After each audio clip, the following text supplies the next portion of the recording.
Welcome to Double Fries No Slaw for a pop-up episode. This is Richie Barnes. TJ, he's not available today. I can't get into detail why, but I'm sure the faithful listeners can figure it out. But just a quick reminder, brought to you by Guthrie's of Tallahassee, 2550 North Monroe, 1818 West Tennessee Street. Definitely go support them. Also, Garnet and Gold in Tallahassee sponsor the show. Make sure you support them. Don't spend your money at Fanatics or anywhere else. Those are owned by Gators and other people. Support Garnet and Gold, the local Florida State brand, for generations at this point. If you're my age or younger, you definitely know. Definitely support them. I am joined here today by Coach Amy Bond and Beatrice Wallin of Florida State Women's Golf. How are we doing tonight, ladies? Good. Happy to be here on the show. Absolutely. And we're happy to have you guys here. Fresh off of winning the Tallahassee Regional. I want to start with you, Coach Bond, because I didn't realize this was a thing until I saw it from the official FSU Golf Twitter. Shout out Chuck Walsh, does a phenomenal job. But you guys raised the flag after you win the regional. Talk to me about that tradition, because that's something I wasn't aware of. But when I saw the video, I thought it was awesome. It seems like a great golf tradition. Yeah, actually, the head pro at Seminole Legacy, Matt O'Brien, came up with it a year ago. And so anytime that the men's or women's team win a tournament, or now an individual player wins a tournament, we raise the W flag. I mean, we started winning so much and at the same time that Matt had to go and buy two flags. So the men's flag is garnet with a gold W, and the women's flag is gold with a garnet W. So anytime we win, when we come home, we raise that flag, and it's become something special, I think, even for the players to be able to do that, and it flies until we leave again. And so everybody can see that one of the two golf teams has won a tournament. So it's really, really a special thing for us, and it's become a tradition that we're definitely going to keep for a long time. I love that. As you can see in my background, I'm nothing but Florida State memorabilia. I want the W flag back here somewhere at that point, because I just love that story. And Coach, we kind of talked briefly off air. The first two rounds, you guys were pretty consistent. I believe 290 the first 2 days. Make things a little tighter than Florida State fans would have liked heading into the final round. And then you guys win by 17. There's no way you could have seen that coming. I'm sure you were confident playing your home course, but did you see your ladies just showing up in the final round like that? Because that was impressive, just essentially lapping the field. My goodness, what a bloodbath. Yeah, I mean, I definitely thought at some point the local knowledge would play a huge role. I mean, we were tied with UCLA. We were behind them after round one by 2 shots, and then we caught them in round 2. And I really just knew at some point that local knowledge was going to kick in. Now, did I see us shooting 8 under in the final round? No way. But that was exciting with Alice Hodge coming in at 65 and then Dia shooting a 68. So it was a big deal for us. And I just told them to go out there and have fun. And I think, and Bia can answer this question, I think they had a lot of fun on Wednesday. And it's something pretty cool to win by 17 shots. Yeah, and not only did the team win, Beatrice, I have to ask you, because you won the individual. It's got to be special, right? Your last regional in Tallahassee, to post the scores you did and just take the individual honor. Obviously, college golf's different than professional with the team aspect, but you're still like trying to push for that individual honors, and you got it, winning it. How special was that, winning that in your last tournament, potentially at Seminole Legacy? It was super special. I love playing at home. I actually have my parents here all the way from Sweden. So it was extra special having them see me play and just be at home and see kind of what place I'm at, and all the people I've gotten to know, and just the person I've grown to be. And just playing in front of them was super special, and just like playing with my team, playing at home. The course was in great shape, and they've been working so hard. So it was at the top, and just playing good golf is always fun. Yeah, I cannot wait to finally get out on that course because I played it a lot in college in the mid 2000s, but not since Jack redesigned it. Um, Man, it just looks beautiful. But to backtrack a little bit, a few weeks ago, you went from this past weekend winning, the regional individual award, but you were at Augusta the week before the Masters, and it seems like all you do is finish top 10 there, no matter what. How comfortable are you at Augusta? And what is it like competing? Obviously you compete against the best college golfers in the world Mhm. every single week, right? But to go to Augusta, the Women's National, that's special. To have such another phenomenal finish. What was it like doing that? And then a quick turnaround. I knew you didn't play the very next day, but you made it to the ACCs the very next day just in case you were needed. Yeah, I mean, it was definitely, I was more comfortable this year around than first year I got to play it. I was kind of, I knew the whole week like how it was gonna look and all the schedule, and that it's gonna be like a lot of people watching you. And I feel like for the first year I got to play, I was like looking all over the place. I was nervous. I was stressed about all the things that was going around the tournament instead of just focusing at my game. But this year I was just kind of like enjoying everything, enjoying all the people screaming "Go Knowles" and doing all of that. So it was a lot of fun, and just going to into the week. I said to myself, "This is the last time I'm gonna play here.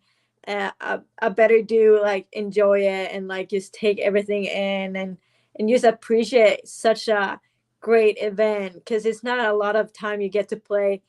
I mean that course and obviously with that many people just looking at you and supporting and cheering you on. So it was super special, and then I got to play the week after a match event. I got to play the last day one match, which was different. But I mean, golf is always fun, even if you don't play your best. It's always like something you want to do, and it's always fun to play with the team. So it was a lot of fun the whole week, and even the event after that. And Coach Bond, we've had the pleasure of talking with Coach Jones on this podcast several times as well.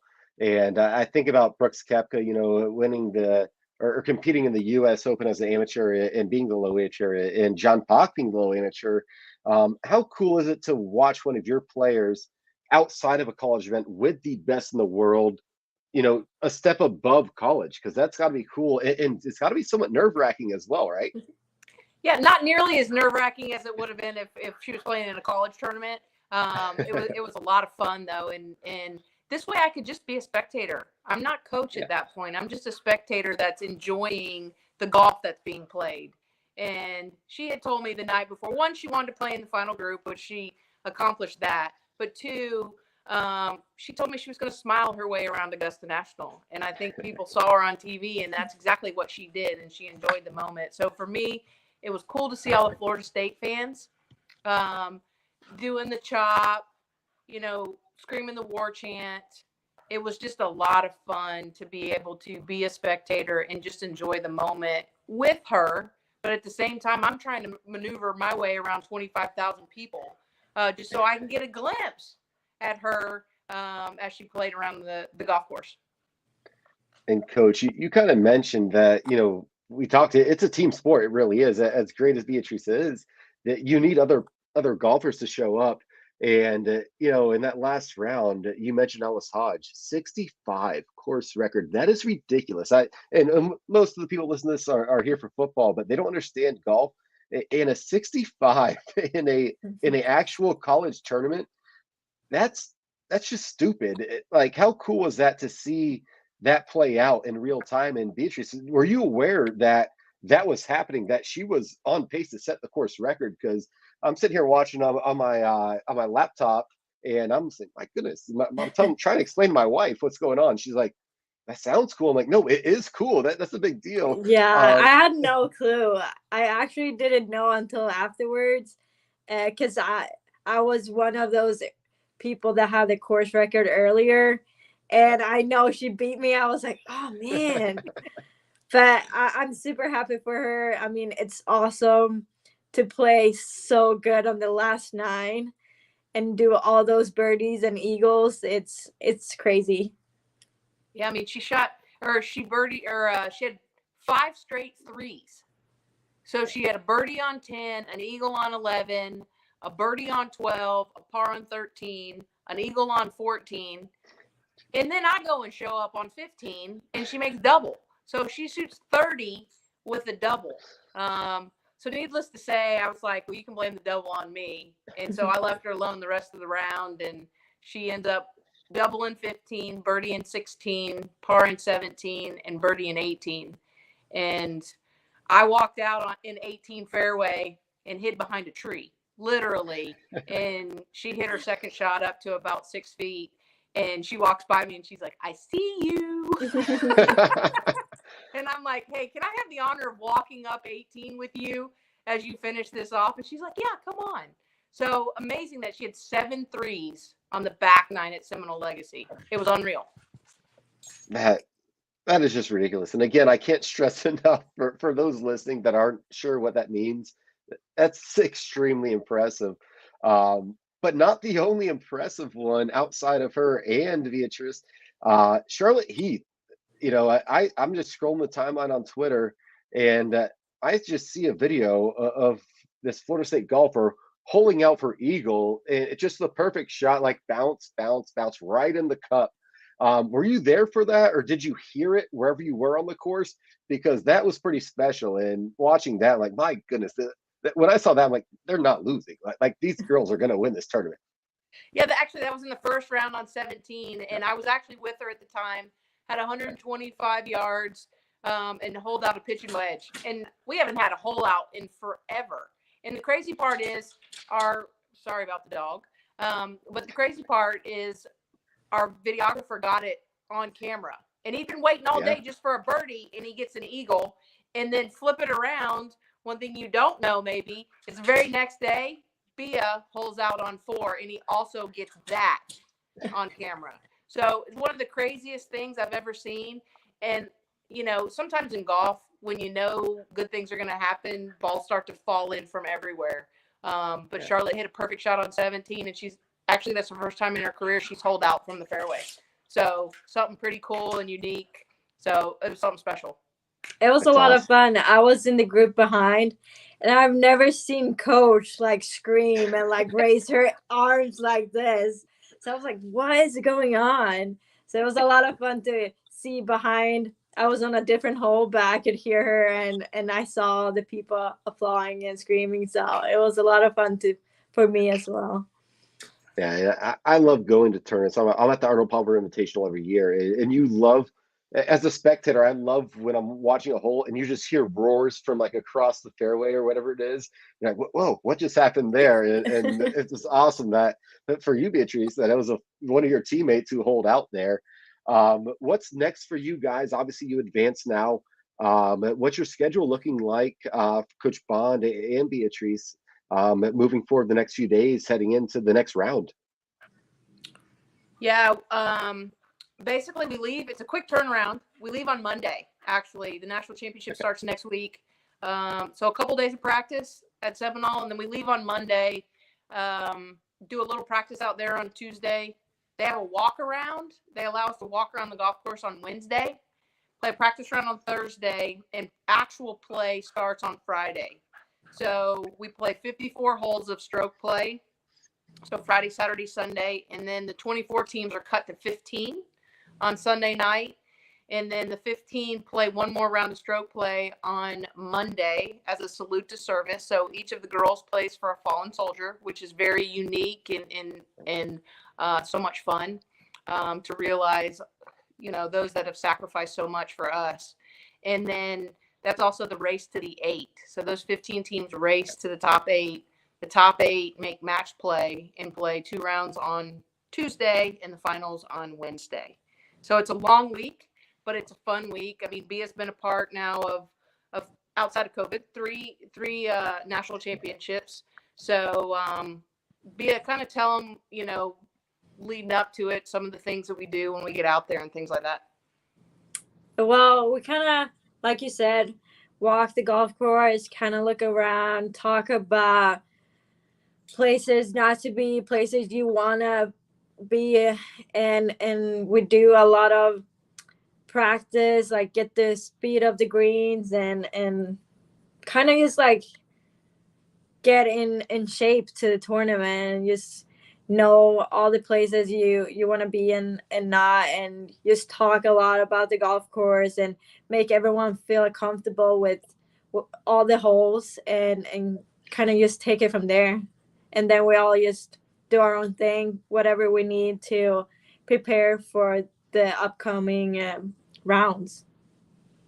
Yeah, it was funny last year, as the men's team was competing for a national championship, we actually had Trey Jones live on the show. He was from the range in Arizona, and he was talking about how the differences of Florida golf versus Arizona at the time. And he's like, "Yeah, I'm just telling my team, find the cactus you like as your landing spot, aim at that, and that's your target, right?" And it was so different. He's like, in Florida, you aim at trees, right? But in Arizona, you aim at cactuses. How much research goes into the course before you even step foot on there? Because that seems like, it might seem like not a big deal to the casual fan, but it's clearly, you're playing target golf. It's a huge deal understanding the course and where you're trying to hit the ball. Exactly. With us, typically we get one practice round. So you want to do some research kind of ahead of time. The great thing is we did the walk around a year ago. It's the same golf course we played a year ago. So we've got some local knowledge there. But it took us a while. I told the girls today in our team meeting that find your yardage book from a year ago, because Yeah. I don't think many of those cactuses are going to go anywhere. Here we might lose a tree or two to a hurricane or something. But out there, I think those cactuses are going to be there for a good long time. So those cactuses that we saw before, we're going to see again. So really, that's it. We've done some Google Earth stuff before just to figure out a few holes here and there. But until you actually physically set foot on it, you never really know. We've tried to use all kinds of different gadgets and contraptions and videos and things like that. But until you really set foot out there, you don't really know. So we do the best we can, and the girls have a good mindset going in to, hey, we're going to get a practice round. We've got some experience on this golf course. 5 of the 6 that were taken have been out there before. So we feel pretty good about it. But it definitely is unique because you don't see the fairway. You literally look over and you're aiming at a cactus and you're hoping that you get into the fairway. If not, you're in the desert. Beatrice, what's that like for you? Just like Coach Bond said, you were out there, so you kind of have an idea already. But what was that first time like, and how much is your mind at ease going back, knowing you have an idea of what to expect this time? I mean, it kind of makes me more calm. Like, I know how it's gonna look, how it's gonna hopefully play the same way. I was a lot in the dirt or desert last time, and it was fine. You're still gonna find your ball.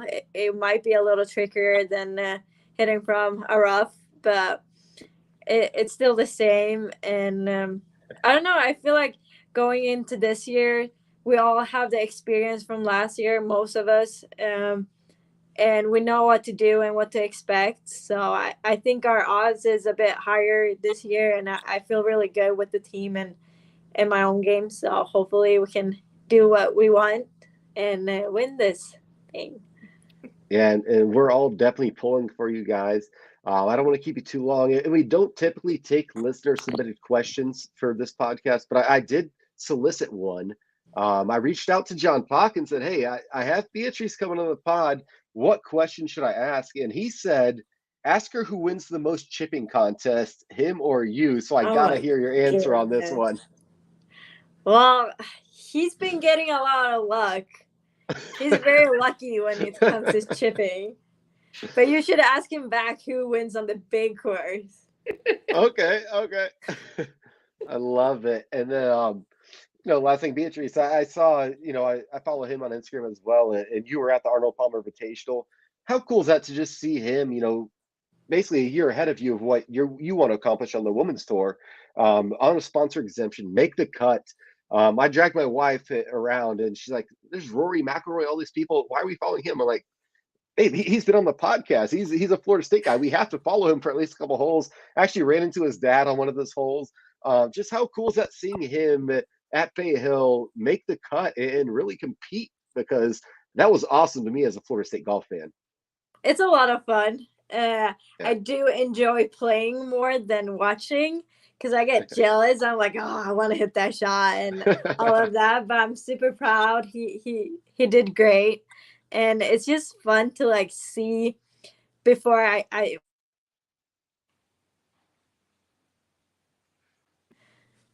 I go into that stage myself and play on tour and stuff. So it's kind of fun to like see his like experience and how it is for him, and maybe I'll bring some of the things I've seen into my own step. And yeah, it's a lot of fun. I mean, you always learn something, but I do get jealous. I want to hit and play those golf courses too. They're really good. Yeah, well, your time will be here soon enough. Next year, you will be on the women's tour in one way or the other. We're all excited, Coach Bond, Beatrice. We wish you the best of luck as you continue your journey to a national championship. We will be following every step of the way. Thank you so much for joining us again, Coach Bond, and for the first time, Beatrice. We hope it won't be the last time. Maybe we'll get you and John here in a few years when you guys are both dominating both tours. Really excited. But again, thank you so much. We really appreciate your time. And we're looking forward to following you guys these next few weeks, because I think you got a really good chance to make some noise. Yeah, thanks so much, Richie. I mean, it's been great to be on. We appreciate all the support, and we'll try not to make it as nerve-wracking as we did at the regional. We'll see if we can get the putts to fall a little bit earlier, but we certainly appreciate all the support from all the Knowles everywhere, and hope we'll do you guys proud out in Arizona next week. I have no doubt you guys will. No matter what happens, you've already done all of us proud, and we really appreciate the way you guys represent our university. You know, from someone like me in his mid-30s who graduated 15 years ago, I'm still so proud of y'all and what y'all are doing. We will be back on Sunday for our regularly scheduled show. I don't know if TJ will be back, guys, but you might be stuck with me for the next few days or next few shows. And you can, again, if you listen long enough and you've been listening to the last few recent shows, you know why. But until then, we will see you guys on Sunday. Go Knowles. Go Knowles.